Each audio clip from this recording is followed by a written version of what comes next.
നമ്മുടെ ബഹുമാന്യനായ പ്രതിപക്ഷ നേതാവ് VD സതീശൻ സാറിനെ ആദരപൂർവ്വം സംസാരിക്കുവാൻ ഞങ്ങൾ ക്ഷണിക്കുകയാണ്.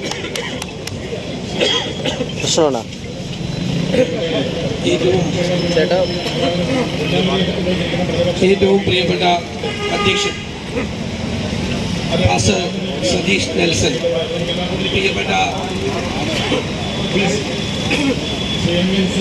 ഈ പ്രാർത്ഥനാ സമ്മേളനത്തിൽ പങ്കെടുക്കുന്ന പെന്തക്കോസ്റ്റ് കൗൺസിൽ ഓഫ് ഇന്ത്യയുടെ പ്രിയപ്പെട്ട പാസ്റ്റർമാരെ, സുഹൃത്തുക്കളെ, ഉത്തരേന്ത്യൻ സംസ്ഥാനങ്ങളിൽ നടക്കുന്ന ക്രൈസ്തവ വേട്ടയ്ക്കെതിരായിട്ടുള്ള ഐക്യദാർഢ്യ പ്രാർത്ഥന സമ്മേളനത്തിൽ ഞാൻ എല്ലാ ആശംസകളും.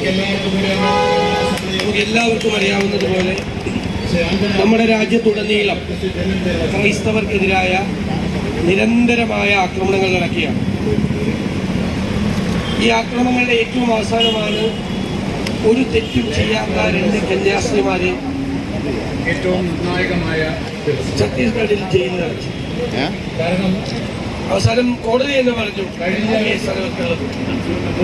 ഒരു കേസുമില്ല എന്ന് കോടതി പറഞ്ഞതിന്റെ അടിസ്ഥാനത്തിലാണ്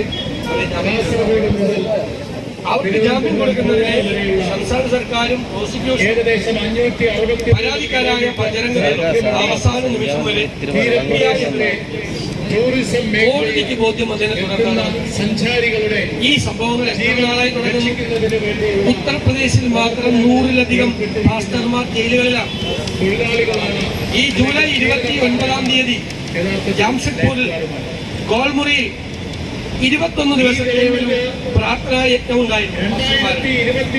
അതിന്റെ അവസാന ദിവസം ഒരു ഡിന്നർ മീറ്റിംഗ് ഉണ്ടായിരുന്നു.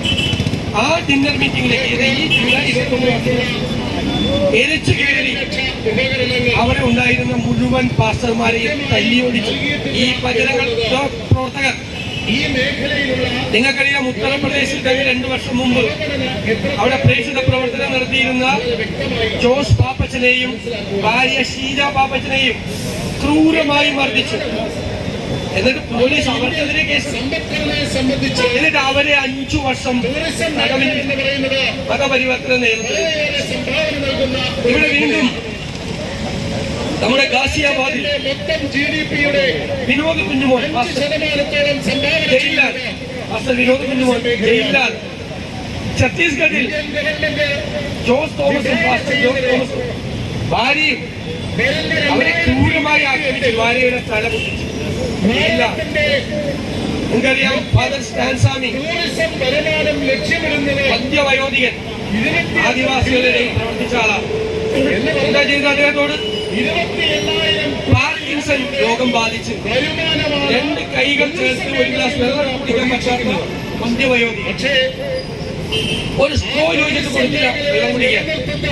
ജയിലിൽ ചങ്ങലക്കിട്ടു. ഈ പ്രായമുള്ള ആൾ ജയിലിൽ ചങ്ങലക്കിട്ട് കൊന്നു സ്റ്റാൻസ്വാമിയെ. ഈ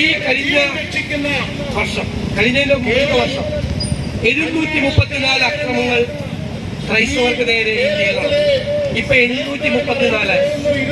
ഇതുവരെ ജൂൺ 30 വരെ 366 അക്രമങ്ങളായി. ഒരു ദിവസം ഒന്നുകിൽ ക്രൈസ്തവ ദേവാലയങ്ങൾ, പ്രാർത്ഥനാ കൂട്ടായ്മകൾ, പാസ്റ്റർമാർ, വൈദികർ, മഠങ്ങൾ, വിദ്യാഭ്യാസ സ്ഥാപനങ്ങൾ വ്യാപകമായി ആക്രമിക്കപ്പെടുകയാണ്. നമുക്കറിയാം, കുരിശ് മരണത്തിന് മുമ്പ് ശിഷ്യന്മാരോട് പറഞ്ഞു, യോഹന്നാന്റെ സുവിശേഷത്തിൽ പറയുന്നുണ്ട്, നിങ്ങളുടെ ഹൃദയം കലങ്ങി പോകരുത്, നിങ്ങൾ ദൈവത്തിൽ വിശ്വസിപ്പിൻ, എന്നിലും വിശ്വസിപ്പിൻ എന്ന് പറയുന്നു. യഥാർത്ഥത്തിൽ ക്രൈസ്തവ പ്രവർത്തനം, സുവിശേഷ പ്രവർത്തനം എന്ന് പറയുന്നത് കുരിശ് ചുമക്കുന്നതിന് തുല്യമാണ്. കുരിശ് ചുമക്കുകയാണ്. ആ കുരിശ് ചുമക്കുകയാണ്.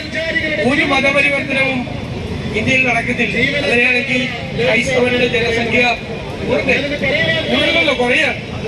കൂടുതലില്ല. ഇപ്പോഴും 5%, 2.39% ഇത് വർദ്ധിക്കുന്നില്ല.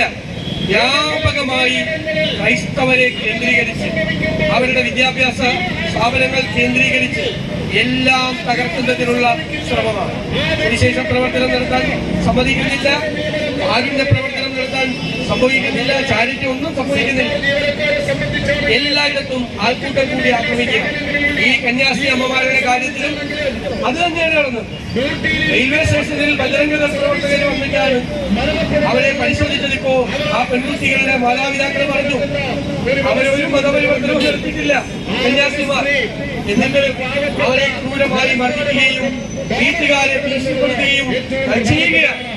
ഇതിനെതിരായിട്ടുള്ള പോരാട്ടം രാജ്യമെമ്പാടും നടത്തണം.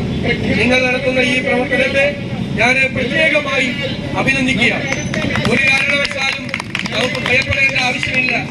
46-ാമത് സങ്കീർത്തനത്തിൽ യഹോവ തന്റെ ജനങ്ങളോടായി പറയുന്നുണ്ട്, നമ്മുടെ ദൈവം നമുക്ക് സങ്കേതവും ബലവുമാണ്.